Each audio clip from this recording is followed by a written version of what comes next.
Welcome to Facts TV News, where everything is true. Alleged cop shooter remanded until next year. A man who was charged for the brazen daylight shooting of a policeman in front of the Central Police Station last month was remanded in the Kingston and St. Andrew Parish Court on Tuesday. Shamil Steve Callum, otherwise called Rutter, a 22-year-old resident of Tex Lane in Kingston, is to return to court on January 11 next year. Callum, who was arrested by police a day after the November 1, 2022 incident, is charged with wounding with intent and legal possession of a firearm. Allegations are that the cop was riding near the police station in downtown Kingston when he was attacked and shot in his back. He reportedly fell from his motorbike and his attackers fled. He was rushed to hospital where he was admitted. Following intense investigations, Callum was arrested, interviewed, placed on an identification parade and subsequently charged. Callum had first appeared before the court on November 21, 2022 and was remanded until appeared again on Tuesday.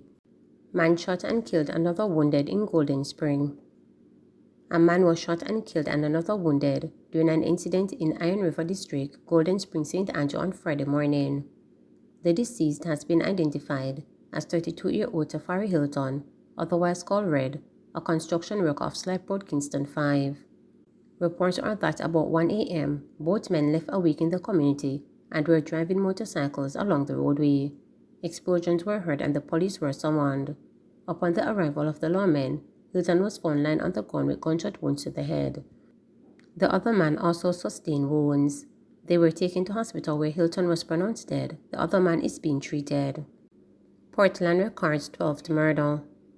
A shopkeeper of Snow Hill in Portland is the parish's 12th murder victim following the incident early Saturday morning. The deceased has been identified as 56-year-old Courtney Alexander Clark, otherwise called Frank. Police report that about 1 a.m., Clark was closing up his shop when he was attacked by unknown assailants who shot him multiple times. He was rushed to the Port Antonio Hospital, where he died while receiving treatment. The lawmen say investigations into the incident are ongoing. We urge you, the citizens, to continue working with us as we make all efforts to keep Portland the safest parish in Jamaica, said Valerie Campbell, Deputy Superintendent of Police in charge of operations. Anyone with information is being urged to contact 119-311 or any of the following numbers. Operations Office 876-322-9357 or 876-440-1526. Port Antonio CIB at 876-322-9263, Port Antonio Guard Room at 876-933-2546 or 876-322-9368. Kingston man arrested in connection with firearm armor seizure. A man was arrested in connection with the seizure of an illegal handgun and several rounds of ammunition in Roseton, Kingston 13 on Saturday. Reports from the Denhamton Police are that between 5 a.m. and 6 a.m., an operation was conducted at Harris Street in the community. During the search of a premises, a high-point 9mm pistol and 8 9mm rounds of ammunition were seized. One man was arrested. His identity is being withheld at this time. Investigations are ongoing, the police say. Cabinet has no say in judgments on outstanding traffic tickets despite extension for payment of fines. Minister without portfolio in the Office of the Prime Minister, Floyd Green, says the Cabinet has no say in what the courts decide when transport operators who have been granted an extension to settle outstanding tickets appear before them. His comments follows claims by transport groups that some of their members had their driver's license revoked when they attempted to settle outstanding tickets in the courts on Friday. A release from the Office of the Prime Minister on Tuesday indicated that motorists with outstanding tickets incurred after February 1, 2018 will have until January 31, 2023 to pay the fines. This is to prevent the tickets from transitioning to the new Road Traffic Act when it comes into effect on February 1 next year. However, some transport operators said when they attempted to pay the fines, their licenses were revoked. Speaking with reporters, Mr. Green, who has been mandated by Cabinet to deal with the traffic-related issues, said while the government has granted the extension, it does not determine judgments by the court. The judge will make a determination on what happens with those tickets, right? Where it is that the determination is made that all that happens is a fine and demerit points are issued, then those demerit points will also be wiped clean come February 1st.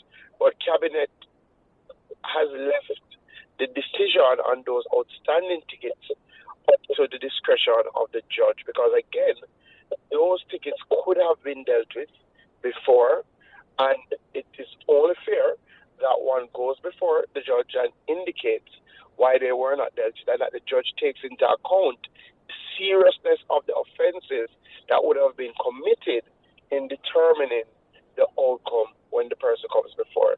The vast majority of people who have tickets that they did not pay the tax of it and are outstanding will go before the court, and the court, especially based on the offenses, that all they have to do is to pay a fine. And once they treat with that, then their demerit points will be removed. Now there may be cases that the court looks at it and believes that based on the offenses, based on the amount of times the offenses have been committed, based on the seriousness of the nature of the matter, that the judge may determine that there needs to be a step-up penalty. And again, it is, Cabinet has not tried to interfere with the remit of the court. As you know, there is a separation of powers. So Cabinet has not gone into trouble that separation of powers. I think that is one of the critical differences, because it stands to reason, you probably should note, that this government that is presently in office would have granted an amnesty, which was a full amnesty, that people, all they had to do was to go in and pay their tickets in 2017. So an amnesty was granted where people were given the opportunity.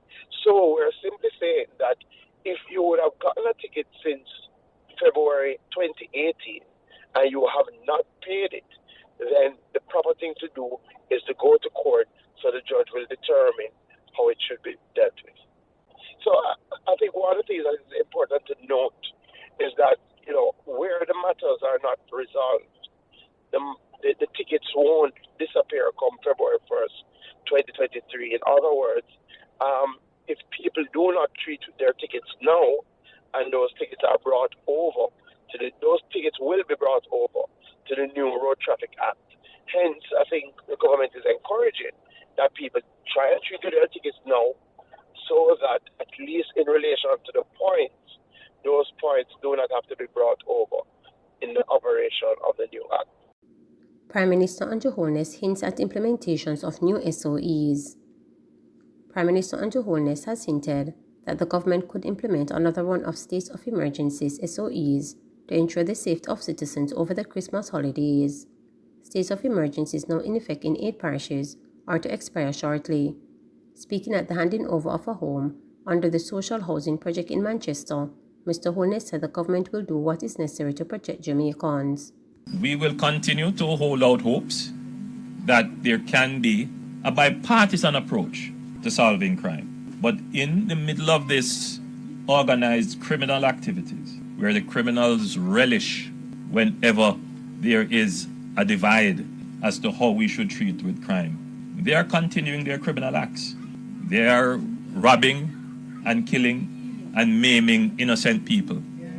We can't stop our efforts to protect you.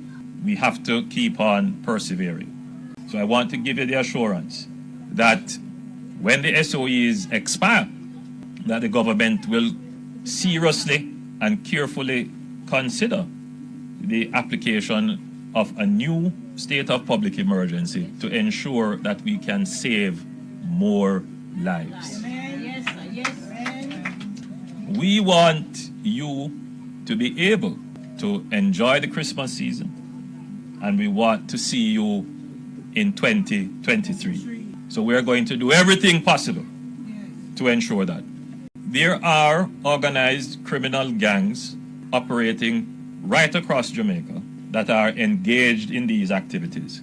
And coming closer to Christmas, our intelligence is showing that these activities are increasing, which is why we decided to include the parish of Manchester in our security operations. I am aware that the Jamaica Defence Force has increased its presence and its operations in the parish. Certainly, they have been conducting exercises within the town of Mandeville. I want to make it clear to the criminals that we are going to be going full force against them. And I want to give the law-abiding, peaceful citizens of Manchester the assurance that we're going to keep you safe and secure, particularly in this Christmas season. Please remember to subscribe, like, share, and click the notification bell